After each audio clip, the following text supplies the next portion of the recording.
An Indonesia-based economist has said China has an innate ability to have an economic rebound in 2023. Fitri, economist and executive director of Next Policy, an independent think tank, said given an efficient global production network, China's economy will deliver a rebound next year. If we compare the economic performance in 2021, for example, the economic growth is about 8.1%. In 2020, there was a period of negative growth, but only for one quarter, and then we saw a very massive rebound since then.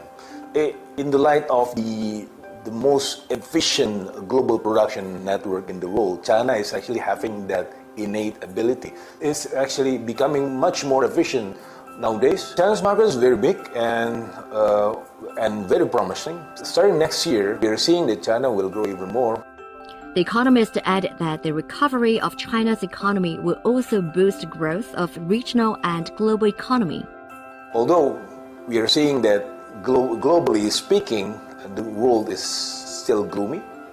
We have several disruptions, progressing, geopolitical tensions, and also the commodity prices and so on and so forth. But China will become the focal point of growth, not only for Indonesia, but also the whole Asian countries. If China is recovering, I think the world is also recovering.